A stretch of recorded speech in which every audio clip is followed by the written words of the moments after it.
Okay, I'm gonna show the process that I use to deal with foot infections with our chickens. And I learned this by watching a wildlife rehabber who very graciously worked on one of ours when we were first dealing with this.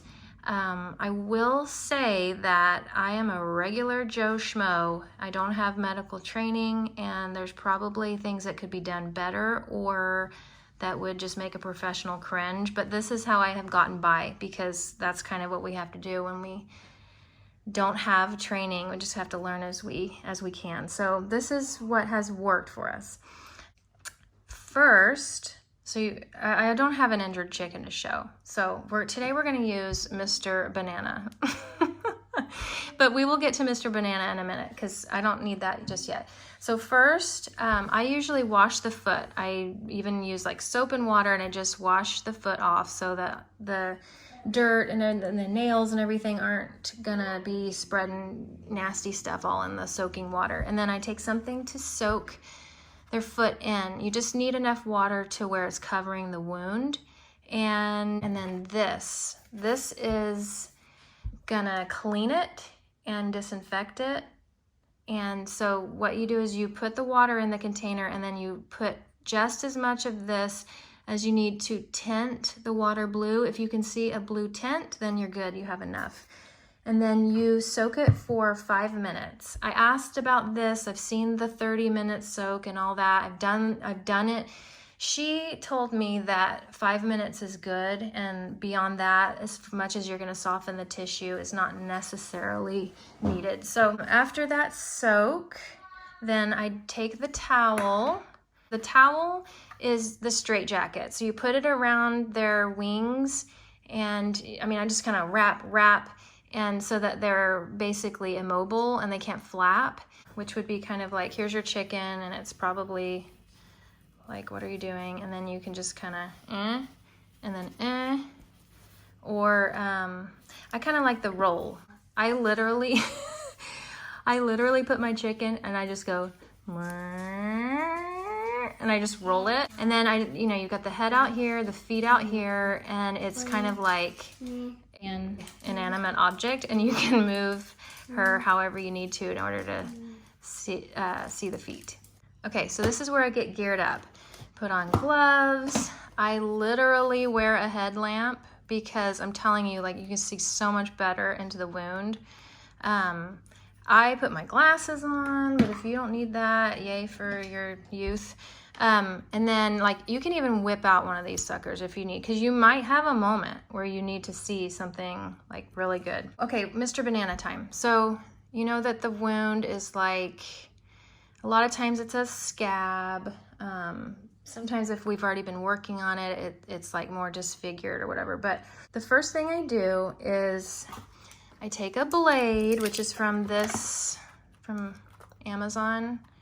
And you open, they're just sterile, and you open them up. You don't need like the scalpel part. I really like that it's like short, so you can hold it close to the tip and you have a lot of mobility there. You cut around between the healthy and the gross. You're gonna cut like the gross out. And the way that I was shown is you go straight in, like deep. And you're gonna have to use your own judgment here, but I'm saying don't do one of these things where you're just kind of like, oh, I'm sorry. You gotta go like straight in. Let's see, okay, this is gonna be the wound. You go vertical, and you just kind of turn, but I'm still straight up and down, if you can see that. And you cut it out, and then yes, it's gonna like kind of pop out. Oh, sorry. Quality production here. It's going to bleed. So you need these sterile sponges, and you're gonna, it's gonna start bleeding. You wanna kind of put pressure, but you need to be able to see what is good and what is bad tissue. Pink and bleedy is good. And gray, white, A lot of times it's like a yellowish white is the dead or the infected. So what I do, and I don't know if people are gonna gasp, I don't know if this is inhumane, but hey, it works really good. I take a silicone rubber band, I wrap it around their little leg if it's bleeding a lot. If it's not, especially if you guys are the lucky, I don't know who you are, but that you're just like, oh, I took off the scab and out pops the kernel, and that's the infection, and it's all clean inside, and I've never had that. I've had one kernel ever come out. Maybe I'm weird, but we just always have sort of like, oh, here's a piece here and here's a piece there mixed with the healthy tissue. And so when you first take it off, it may not bleed a lot. So just use these. But as you are exploring, let's say this is bad and I've got to cut, you got to cut around it. You got to get the whole thing out. You can't just be like, oh, let me cut this little slice. If this piece is the bad piece, I need to kind of go like up under it and get all of it out. So then a lot of times you have a lot of bleeding. So that's where my torture device comes in. And I really don't, I mean, my chickens have never acted like any response to this, but I'll wrap it like 3 or 4 times around their little leg. And I'm telling you, the bleeding just stops and then you can see what you're doing. It's amazing. And I try to work quickly because I don't want them just like their leg going numb or whatever happens to a chicken with a tourniquet on. But okay, so then you can kind of see. And even though I said pink and bleedy, now it's not going to be bleeding, so it does kind of complicate that, but the good tissue should still be pink and like fleshy color. So I really like using the blade to explore. I don't know if that makes me sound like I like to torture people. As long as you're not constantly cutting, it works pretty well to, for example, like if I need to kind of see what's going on, like up under the skin, I can even kind of separate a little bit of the flesh from the skin if I need to kind of see. I'm not saying you should be cutting all up in there, but like if there's a lot of funk going on, like sometimes you need to be able to sort of cut or just move things around. The thing is, why I think so many of you guys are freaks is because I have not had just like one piece of bad tissue come out and everything else in there was healthy. Sometimes this is more complicated. A lot of times the infection, it'll send like a shoot or a runner down into the tissue. So for example, if this is like the palm of my chicken's foot, I one time had the bumble here, and then I had to dig all the way up to the web of her toe, and I was like up there, like scraping stuff out, just bad tissue, but I had to open the tissue up so that I could get this white stuff that was all the way up here, and then she finally healed after I had several attempts to deal with this. I had to like one day open her back up and see what was going on, and there was just like a runner or whatever, I don't know what that's called, but the infection just spreads in a messy way. So okay, we got the blade you can use to explore. As long as this chicken's still and you have a steady hand, I find it works well to explore with the blade, and you can kind of scrape. It's very, very sharp. However, you can use a pimple popper to kind of also, I mean, it's not sharp, but like if there's loose bits, you can use that. Sometimes you can use this to kind of figure out, oh, okay, right there, and then get your blade and actually come in and like cut. But just don't be afraid to cut. Like if this is a bad part right here, don't just cut like, get a little extra so that you get it out, if that makes sense. Tweezers, yes, I use these too. I just feel like they don't always, that you can pick pieces, but sometimes if it's attached, it's like it breaks off and so I use all of these, but I really like this for when it's like, okay, the final, get that out. These, I just don't use them a ton unless there's literally like a hangy thing and I'm like, okay, I just need to snip that. By the way, as you are using these tools, get a little dish and fill it with chlorhexidine enough to where it's covering these so that as you're using and switching tools, they're all going in and out of the solution to make sure that they're sterile. So for the exploratory surgery, I'm sorry, it's hard. I mean, like, just look for the white, the yellow, and get it completely out. And I know it's kind of hard to distinguish like what's going on in there and what you should leave and what you should take out. I just have had the most success when I've been kind of, I don't want to say aggressive, just kind of making sure what was left looked healthy. That said, just remember, the more you cut, if you're like, oh, let me just go over here, I mean, you're creating a whole nother wound to have to keep clean and that's gonna have to heal. So be judicious, but like sometimes you just have to just watch for the signs. Watch for the signs of what is going on in there.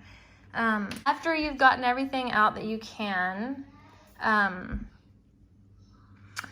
then you soak again. So I personally always make a new soak, but if your soaking water is still clean, I think it's okay. Anyway, and then you just do the same thing, blue tinted water, 5 minutes. And then after that, I just dab it off so it's dry. And then I personally just use Neosporin usually. I know about Prid. I think Prid is great. I've used it for human uses.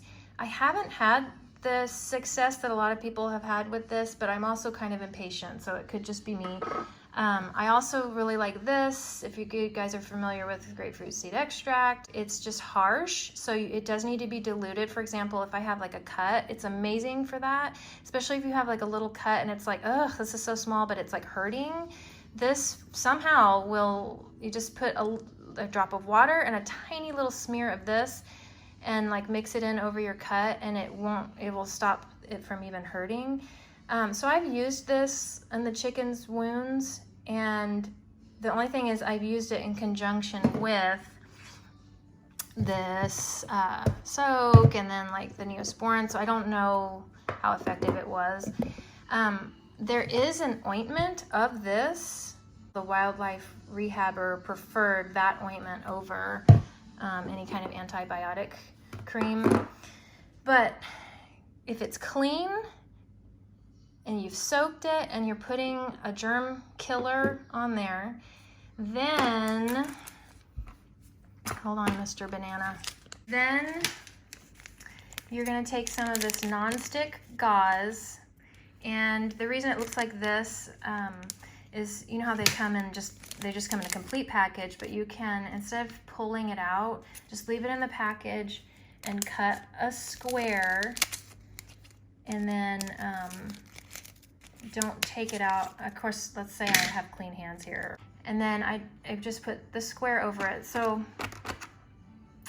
let's say, hang on, back it up. Let's say this is the chicken's foot. This isn't like crazy crucial, but this is just helpful. Put the gauze to where the pointy parts are like in between their web. Hold on. This is much more helpful. So that it's just kind of not like poking them. I think that's the point there. You're gonna pack it, that would be filled with medicine, and then put the non-stick gauze over it, and then I use this stuff to wrap it on. Okay, so it's like the stretchy wrap, and this is just a generic one. But okay, so the wrapping, sometimes I do it and I'm like, wow, I'm amazing. And then sometimes I'm like, why can't I do this? So it's like a method, you know, and I think like probably everyone is better than I am at it. But so like if I've got the gauze here, and then I kind of go like do do do, and then you go through toes, and then you come around, and then it's like over here. I'm sure you guys can figure this out. And then I like come back over here, and so I give it like several layers of like wrap around, because you think like, oh, it's so good, it's so protected, and then when you check them in a day or two, they have got junk all up in there. So like if you don't have a good, like give it a couple layers. It kind of depends on how bad it is for how soon you need to check it again. If it's kind of just one of these like, oh, the scab and there was some white stuff, you might be able to go like 3 or 5 days. If it was like, ooh, that was brutal, and now there's like a huge hole in their foot, then I would say check it like maybe the next day, but definitely by day 2. You use your own wisdom and judgment. I'm just trying to like give kind of an idea. And you got to like pull off the wrapping or just cut it off, and then look at the wound, and it should look better, like it's healing, like it's like the swelling should be down, and it just, you know, the redness should be down.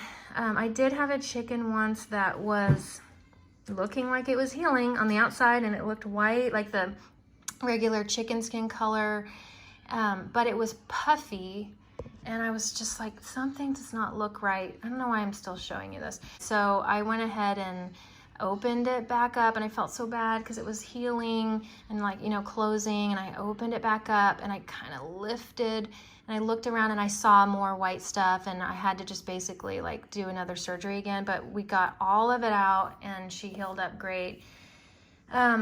So you just keep checking it, and then you keep reapplying. You can even soak it again, especially if it's kind of still open, and then reapplying this stuff. Mostly that's all I do, is I just look at it, reapply, re-gauze, whatever this, put this back on, you know, cut another square, and then wrap it again, and then just keep checking it to make sure it looks like it's healing. If it's wet outside, I would change it more often because this isn't waterproof. So I hope that is helpful. And if you kind of keep all this stuff together, no, keep it together. Just make a little kit, put the things in the box or in the bag, and check their environment, because I think we were having like too many cases just because of like we had a hard ground with a lot of twigs and roots and things. If you've had a number of cases of it, there's probably something wrong with the environment. So hopefully that helps. Bye-bye.